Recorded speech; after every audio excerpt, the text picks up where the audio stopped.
Assalamualaikum warahmatullahi wabarakatuh.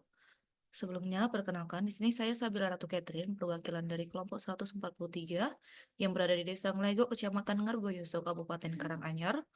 Pada kesempatan kali ini, izinkan saya memaparkan hasil artikel yang telah kami diskusikan dengan judul Community Empowerment Strategy for Activating Adolescents Posyandu in Nglego Village, Qualitative Case Study.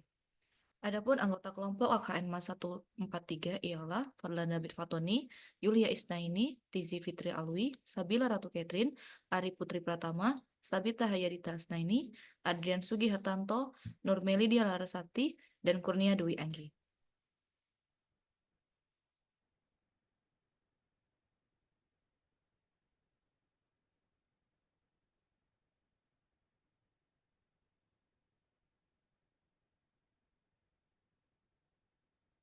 Yang pertama ialah pendahuluan. Masa remaja merupakan masa peralihan dari anak-anak menuju dewasa, di mana tubuh mengalami pertumbuhan dan perkembangan yang sangat pesat. Dalam fase ini, terjadi perubahan fisik yang signifikan seperti pertumbuhan, tinggi badan, dan perkembangan otot. Proses ini didorong oleh perubahan hormonal yang mempengaruhi fungsi tubuh secara keseluruhan.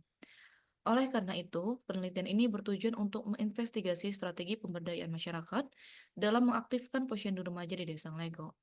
Posyandu remaja di desa ini belum terlaksana, meskipun organisasi pemuda Desa Nglego sangat aktif dan didominasi oleh remaja usia produktif. Penelitian ini menggunakan metode kualitatif deskriptif untuk memahami dan mendeskripsikan strategi pemberdayaan masyarakat. Yang kedua ialah ada literatur review. Yang pertama, pada tahun 2023, penelitian Ahmad Fauziansyah dengan kawan-kawan dengan penelitian yang berjudul Pemberdayaan Posyandu Remaja di Dusun Winong Tuban. Subjek dari penelitian ini adalah para remaja yang berusia 10-24 tahun di Desa Sugiharjo, Dusun Winong. Penelitian ini menggunakan metode sosialisasi. Adapun hasil dari penelitian ini ialah aktifnya posyandu remaja yang sempat vakum. Yang kedua, pada tahun 2024, Victor Pandra dan kawan-kawan melakukan penelitian yang berjudul Pemberdayaan Kelompok Posyandu Remaja melalui peningkatan keterampilan literasi di Desa Purwodadi, Kecamatan Jayaloka. Nah, penelitian ini dilakukan di Desa Purwodadi, Kecamatan Jayaloka. Adapun metode yang digunakan ialah deskriptif kualitatif yang menggunakan model APTE, analisis kebutuhan, pelatihan, tindakan, dan evaluasi. Adapun hasil penelitian menunjukkan meningkatnya literasi pada anak-anak dan remaja produktif di Desa Purwodadi melalui kegiatan dan pemberdayaan kelompok posyandu remaja. Nah, di sini metode penelitian yang kami gunakan ialah yang pertama jenis penelitian menggunakan kualitatif deskriptif, yang mana bertujuan untuk memahami dan mendeskripsikan strategi pemberdayaan masyarakat dalam pengaktifan posyandu remaja di Desa Nglego. Kemudian, sampel penelitian terdiri dari bidan desa, kepala desa, kadar posyandu, remaja, dan masyarakat umum. Kemudian teknik pengumpulan dan analisis data. Pengumpulan data menggunakan wawancara semi terstruktur, adapun analisis data menggunakan teknik analisis tematik yang meliputi transkripsi, pengkodean, kategorisasi, dan analisis tematik. Kemudian yang terakhir ada teknik validasi data menggunakan triangulasi yang terdiri dari untuk meningkatkan validitas hasil penelitian dengan membandingkan data dari berbagai sumber. Nah, adapun hasil dan pembahasan, yang pertama pentingnya posyandu remaja untuk menunjang kesehatan remaja di Desa Nglego. Berdasarkan hasil observasi yang telah dilakukan peneliti, menunjukkan bahwa posyandu remaja belum terlaksana di Desa Nglego. Padahal, organisasi pemuda di Desa Nglego sangat aktif dan didominasi oleh remaja usia produktif. Hal tersebut perlu adanya perhatian agar posyandu remaja dapat diadakan di Desa Nglego.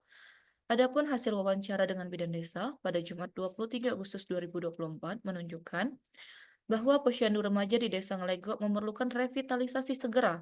Posyandu remaja memainkan peran penting dalam memberikan pendidikan dan layanan kesehatan, termasuk dalam aspek kesehatan reproduksi, gizi, dan kesehatan mental.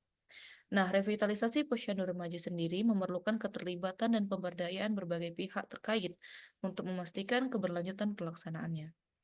Menurut Arini dan kawan-kawan pada tahun 2023, untuk mengatasi masalah ini, perlu adanya usaha yang terencana dan terkoordinasi guna mengaktifkan kembali posyandu remaja agar dapat beroperasi secara efektif dan memenuhi kebutuhan kesehatan remaja dengan baik. Hal ini mencangkup peningkatan partisipasi masyarakat, pelatihan untuk petugas posyandu, dan pengembangan program yang sesuai serta menarik bagi remaja. Kemudian, adapun tahapan-tahapan pengaktifan posyandu remaja di Desa Nglego, Perlu diketahui, Posyandu Remaja di Desa Ngelego telah diresmikan oleh Kepala Desa pada hari Sabtu, tanggal 31 Agustus 2024 di Balai Desa Ngelego.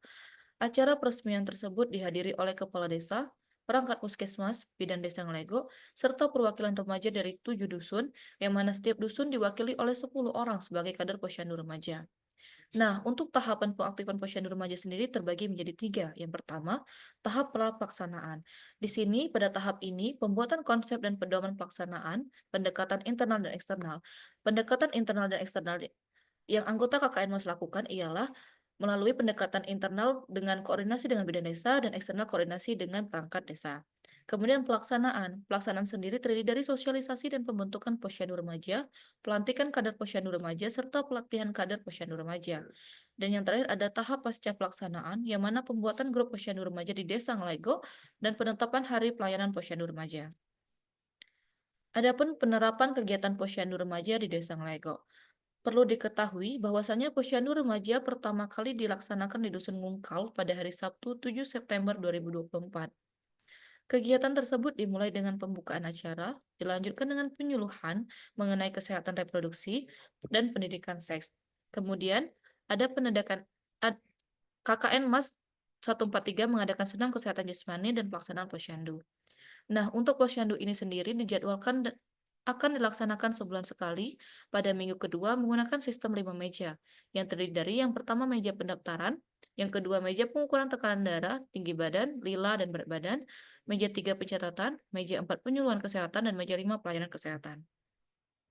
Untuk di meja 5 pada pelayanan kesehatan dapat berupa pemberian PMT atau pemberian makan tambahan, bisa juga pemberian tablet FF untuk remaja putri, dan berbagai macam sesuai kebutuhan remaja. Kemudian, dari hasil dan pembahasan di atas, didapatkan bahwasannya hasil penelitian menunjukkan bahwa strategi pemberdayaan masyarakat yang terintegrasi dan melibatkan berbagai pihak seperti bidan desa, pemerintah desa, kader posyandu, dan masyarakat sangat efektif dalam mengaktifkan posyandu remaja. Partisipasi aktif remaja dan dukungan masyarakat juga berkontribusi signifikan terhadap keberhasilan pengaktifan posyandu. Revitalisasi posyandu remaja memerlukan keterlibatan dan pemberdayaan berbagai pihak untuk memastikan keberlanjutan pelaksanaannya. Adapun kesimpulan dari artikel kami ialah pengaktifan posyandu remaja di Desa Ngelego membuktikan bahwasannya strategi pemberdayaan masyarakat dapat berhasil dengan baik melalui sinergi yang kuat antara pemerintah desa, kader posyandu, dan masyarakat. Partisipasi aktif remaja menjadi faktor kunci, sementara dukun komunitas secara keseluruhan memberikan dorongan penting untuk keberlanjutan program ini dengan implementasi yang tepat dan pelatihan kader yang optimal.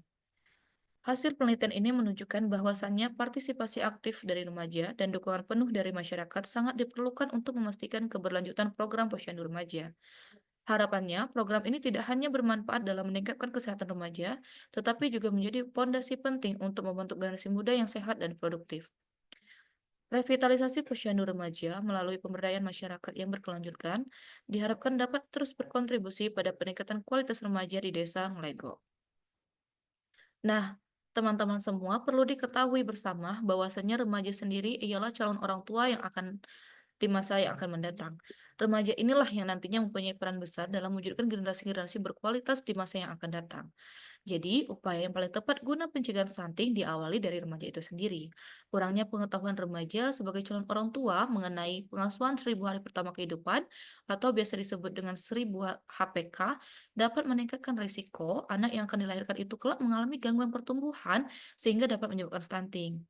Mendasari hal tersebut, sangat perlu bagi remaja untuk mendapatkan pendidikan parenting, pemahaman kesehatan, serta pemahaman akan pentingnya penerapan makan dan pola gizi seimbang. Oleh karena itu, remaja sendiri sangat disarankan untuk melakukan posyandu remaja. Adapun lampiran yang kelompok kami lampirkan, kemudian beberapa sumber yang kami kutip, sekian presentasi dari kelompok 143, lebih dan kurangnya saya mohon maaf. Akhirul kalam, wassalamualaikum warahmatullahi wabarakatuh. Terima kasih dan sampai jumpa lagi.